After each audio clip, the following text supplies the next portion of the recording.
We are going to conclude this study of welcoming the stranger.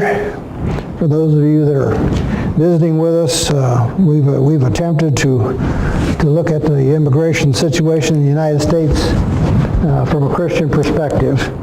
And we are getting ready to start page 112. This particular chapter deals with some of the concerns about immigration that you may or may not have heard. That is in the news or in our readings, and they are things that need to be discussed. They are things that may be on your mind. They are things that may surprise you. So let's just jump into it. This particular chapter had a total of 6 concerns. We're ready for number 4. It says immigrants, voting, and other policy concerns. I'm reading at the bottom of page 112. It says, occasionally we both encountered, when it says we, we're talking about the authors here, both encountered brothers and sisters in Christ who express a concern about immigration that goes something like this. We want to welcome immigrants, but if we let them become citizens, they'll be able to vote, and we're not sure we'll like the people they elect, especially if Christians who are passionate about a particular policy issue. Some fret that allowing undocumented immigrants to eventually earn citizenship or allowing more immigrants to lawfully enter the country and eventually naturalize could effectively harm the electoral prospects of the candidates or party we think are more likely to represent their views on issues, whether standing against abortion or pushing for lower taxes or defending religious liberty. How many has heard that?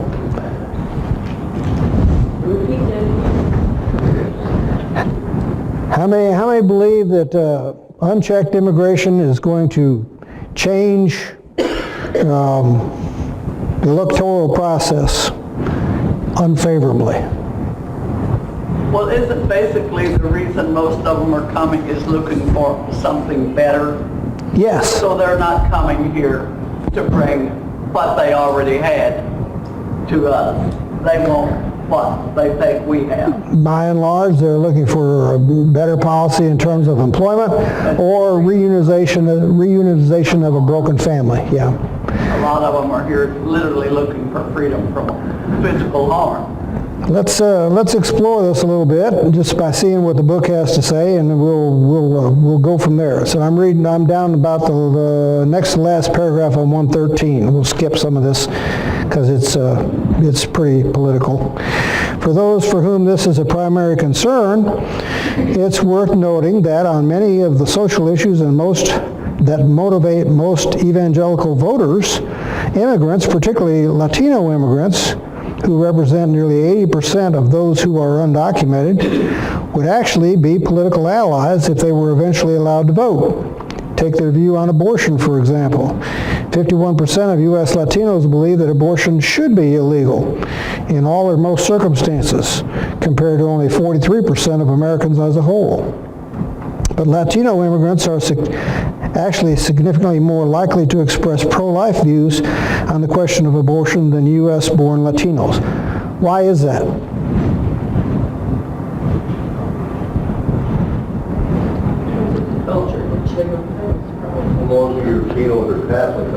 Most of them are Catholic, in the Catholic Church as opposed to abortion. Catholic Church as opposed to any kind of contraception. And so, for the most part, you can't say everybody, but for the most part, the folks that are coming from Mexico, South America, Central America, and stuff like that, tend to be Catholic, and Catholic tend to be opposed to abortion. Continuing on, last paragraph, 113. Most Latinos are pro-life, write Liberty Council's Matt Staver and the National Hispanic Christian Leadership Conference's Sam Rodriguez for FoxNews.com. But the reality is that a candidate's views on immigration policy and the rhetoric that they use to discuss immigrants trump all other issues for many Latino voters. They note that while Latino voters are by definition already citizens, they tend to personally know people who are undocumented and who would otherwise be impacted by the immigration policy. So what's this paragraph saying? The folks that are coming over here either undocumented or non-citizens, can't vote right now. But the folks that are here already, that are of Latin descent, do tend to vote. And they are influenced by some of the things that are said on the media. I'm on the first full paragraph on page 114. As some conservatives have sought to prevent Latino immigrants from becoming citizens lest they become reliable Democratic voters, this has actually been something of a self-fulfilling prophecy. When Republican Governor Pete Wilson led a push to crack down on immigration at the state level in California in 1994, conservative commentator William F. Buckley warned that it represented a strain of xenophobia which will very quickly evolve into anti-GOP resentment by the majority of Californians and could lead to such electoral catastrophes as pursued many GOP candidates who are slow in boarding the civil rights crusade. Buckley's warning proved right. Up until 1994, California's large Hispanic vote was largely split in both gubernatorial and presidential between Democrats and Republicans. But by 1996, more than 70% of California's Hispanics supported Democrat Bill Clinton, and in 1998, nearly 80% supported the Democratic candidate for governor. By 2016, the state has become so reliably Democratic that both the winner and the runner-up of their contest for U.S. Senate are now Democrats.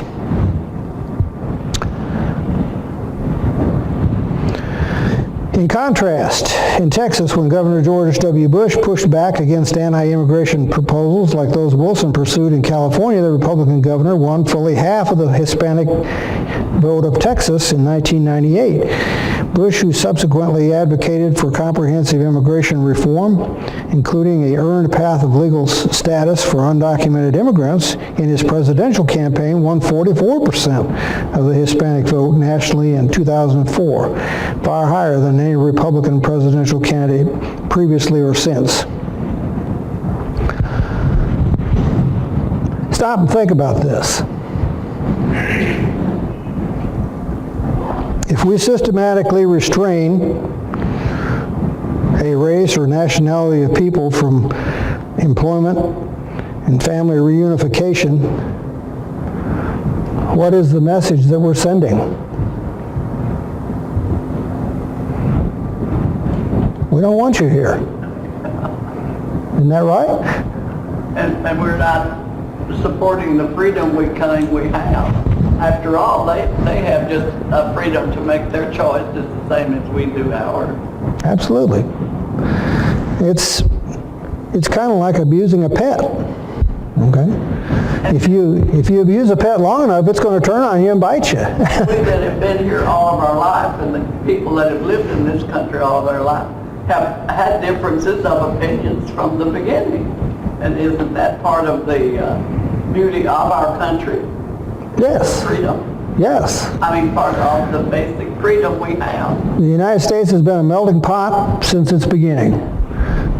Most of us immigrated here, our ancestors immigrated here several generations ago. We've talked about that lots of times. This is kind of telling these people they don't have that freedom. That's right.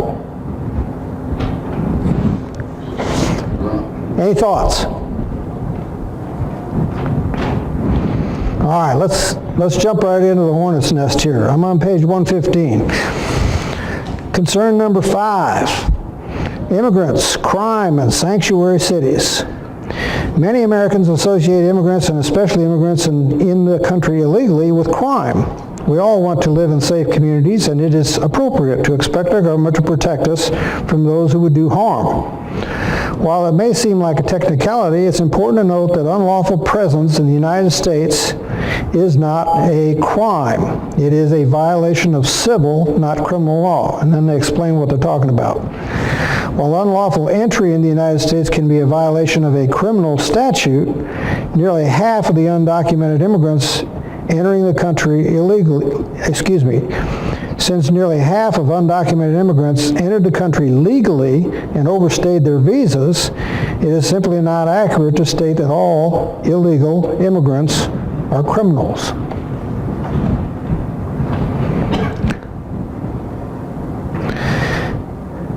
Third paragraph, 115. Beyond legal semantics, many Americans are concerned that immigrants would commit violent crimes or property crimes. A 2017 Rasmussen Reports survey found that 44% of Americans believe that illegal immigration increased the level of serious crime in the United States. Popular impressions, though, are often fueled by anecdotal media narratives. They're not always accurate. Many studies have looked carefully at this question, and they consistently find no correlation between immigrants and crime, and in fact, immigrants with or without legal status consistently have lower crime rates than native-born U.S. citizens. One way to measure the relationship between immigration and crime is by examining incarceration levels. In 2014, based on U.S. Census data, 1.53% of native-born U.S. citizens between the ages of 18 and 54 were incarcerated. Only 0.85% of undocumented immigrants and 0.47% of immigrants with legal status of the same age were incarcerated.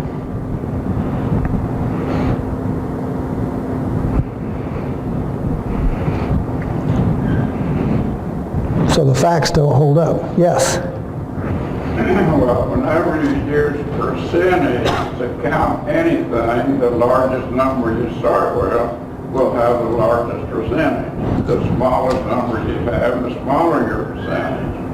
And while the percentages may be accurate, it doesn't reduce the crime. I think you got it backwards. If you have a larger percentage of a smaller group, that's a smaller number than a smaller percentage of a larger group. Well, what I mean by what I said was if you have 100 people and 50% of them commit a crime, That'd be 50 people. 50 criminals. That'd be 50 If you have criminals. 25 people and 50% of them commit a crime, That's 12 and a half. 12 and a half criminals is what I mean by what I said. Yeah. Well, Larger number, when you use percentages to count, will result in a larger number. so let's say there's 1 million native-born U.S. citizens. Okay? Using these figures, 1.5% of a million would be what, about 15,300, right? Whereas 0.85% of, let's say, 100,000, which is about a tenth of the population, Hispanics represent about a tenth of the U.S. population, 0.85% of 100,000 is only 850, right?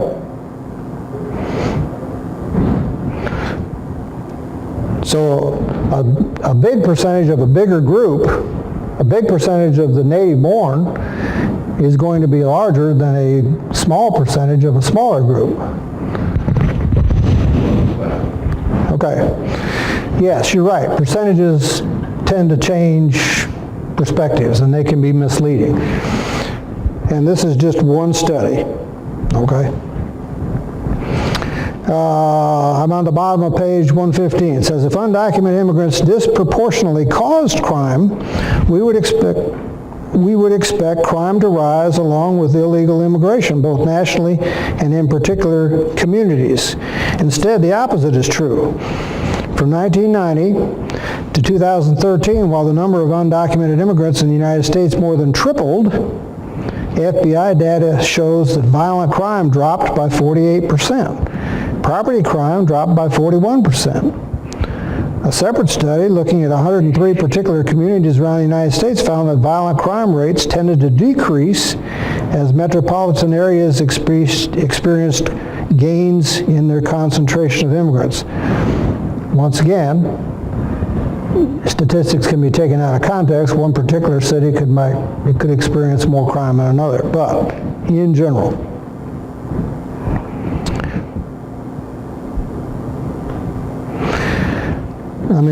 second paragraph of page 116, that immigrants commit relatively few crimes is not necessarily because they're more virtuous than native-born U.S. citizens. It is that they're more likely to commit fewer crimes because the consequences to them, if they do, are often much steeper than a U.S. citizen committing the same crime.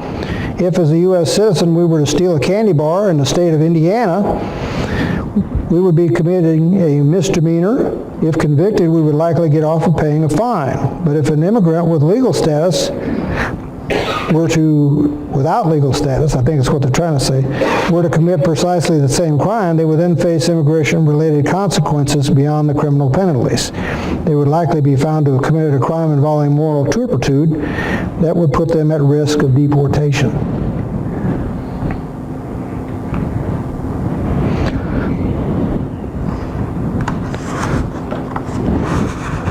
What are your thoughts? Is this just smoke and mirrors? Is this something to consider? Well, so much of the crime in our country is segregation. It's our people that have been fighting for years still hate for each other, and people are getting killed all over the world, but especially in our big cities. Every night you hear of people just literally being killed, and it's basically behind it is. But do immigrants aggravate that situation? To do with immigration. Do immigrants aggravate that situation or not? That's the question, because if they do, then that's part of the problem. Yeah. You have to look at it like a fruit basket. Not all the time you're going to get a good orange. It's still pretty on the outside, nice, nice, juicy. You cut it and come out, you come from the same tree. You cut into it, it's black. So with the immigrants, it's the same one, like a beautiful basket of fruit. And you can't put everybody in the same category. But on the hand, you still got to check the fruit. That's a good analogy. Some can make it hard on others, and therefore you feel like, okay, one killed, one terrorist, one, and it's like, That's get rid of the bad on. that's a good analogy. Still love them, and that you can't just, and especially, this is me, a perfect example. You have immigrants that's been here since 5, 10, 15, 25, 30 years, 3 or 4 generations. I understand you shouldn't do it illegally, but it's so much hypocrisy from the White House on down. Our pastor used to say, they just dignified devils with a suit and a briefcase. So they have to make the contour according. Yes, you look at the whole picture. But remember that bad orange doesn't necessarily cause everybody else, I don't know if that makes sense or not. But Yeah, I think that's a good analogy. You go buy a basket of fruit, and you might get good fruit, or you might get a bad fruit mixed in there with it. If we looked at immigrants as a mixture of people with the potential for good or potential for bad, we would treat them differently than if we just say you're all bad.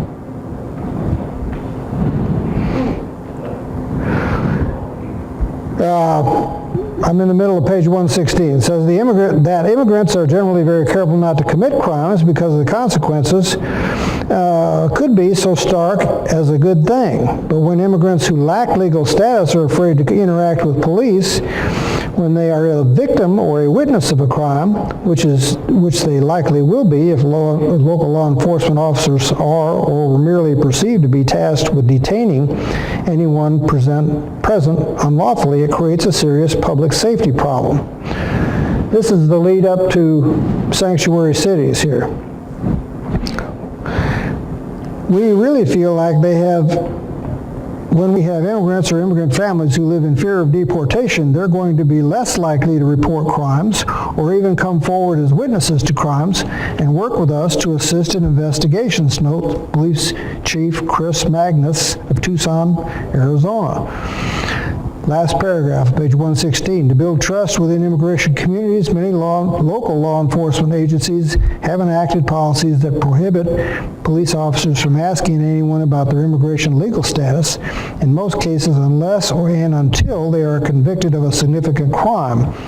Such cities and towns sometimes profess to be or labeled as sanctuary cities, although this term does not have a legal or universally accepted definition. Federal immigration officers can and do still enter a city to initiate deportation proceedings for individuals living within these cities and towns, but usually there are limitations to how much local law enforcement is involved in the process. Immigration enforcement always has been and should be a federal responsibility, explains Montgomery County, Maryland Police Chief Tom Manger. But that's not what we hear, do we? That's not how sanctuary cities are portrayed in the news. They're portrayed as a place that you can run to like a hideout. What they're trying to say is that if the police are not enforcing, if they're not doing the immigration role, then perhaps people in these cities would be more likely to cooperate with police. It's debatable. Yes? Well, at the beginning of this book, the writer said we wanted to take a Christian view of the immigration system. And just before we got into this book, we were studying the Word of God in Matthew, and it said that there is a wide gate and a narrow gate. The wide gate leading to destruction and the narrow gate leading to life. What the folks down there say they want a better life. There is a narrow gate, and that would be the way for them to come across the border with the legal status. That many of them don't want to wait, so they dig under and climb over and go around there anyway, except to come through the narrow gate, and that leads to all this clutter in this book about what they do after they get here. Whenever getting here is the first priority. And so if you move from Matthew to John, where it says in 10:1, I am the door, Jesus said, if any man climbs up any other way, he is a thief and a robber. And so no one has lumped all immigrants into one category. No one in our government has done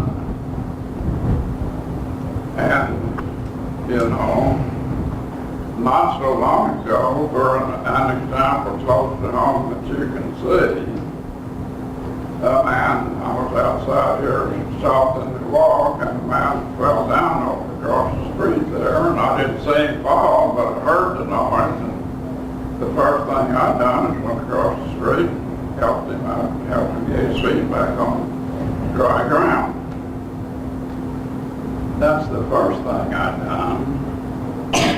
But if a man crossed the street would have shot himself in the foot, and I went to help, the first thing I would want to do is remove the threat, the weapon, and then help that man.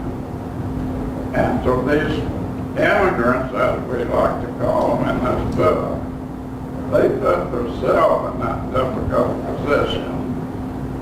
So how much sense should I have? Should I believe what the Bible says, or should I believe what this book says? Take my choice. I have a free will to take my choice, and they have a free will to put themselves in the position or predicament that they're in. The ideal situation is for immigration to be controlled and to not allow anyone in here that is not here legally. I'll be the first one to admit. The problem is the system's not set up that way.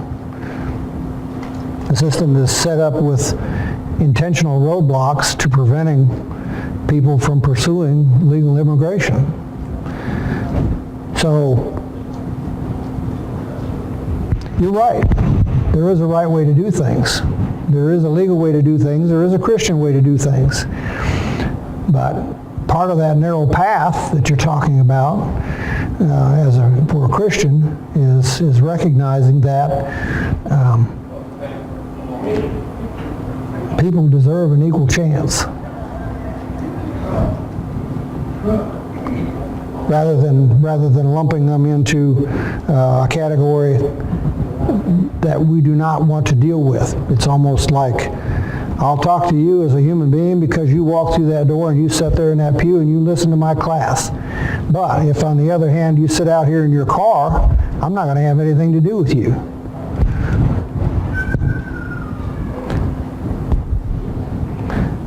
There's flaws. There's flaws all around. All right, last concern. Immigration identity and cultural homogeneity. Getting along together here. I'm on page 117. Final concern over immigration we hear among Christians is we need to keep immigrations out because they're, quote, polluting our culture, unquote.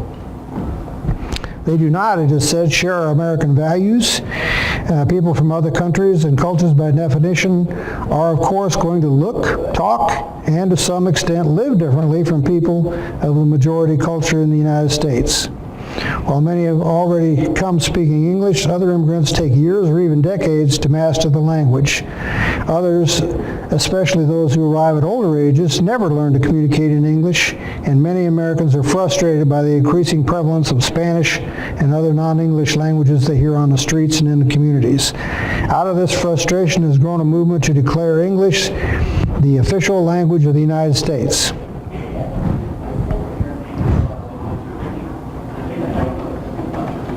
Who's opposed to that? Everybody should speak English, right? Bottom of page 117, there's also a growing fear that letting in Muslim immigrants in particular could mean Sharia law will become the law of the land. I don't have time to read the rest of this, but essentially what it says is that the U.S. Constitution prohibits religious laws, and that the Muslim population in the world right now is at 1%. Even by 2050, the Muslim population is going to be 2%. Sharia law is not a likely threat. Okay, we are out of time. I appreciate your patience. Like I said, with the exception of Sundays when we have small groups, the next 2 Sundays at least, I'll be here at 1 o'clock. If you want to continue to discuss this book, that's great. If nobody shows up, then I know you don't. So thank you for your patience. Thank you for your comments. And we will move on to 1 Peter, Lord willing, next Sunday.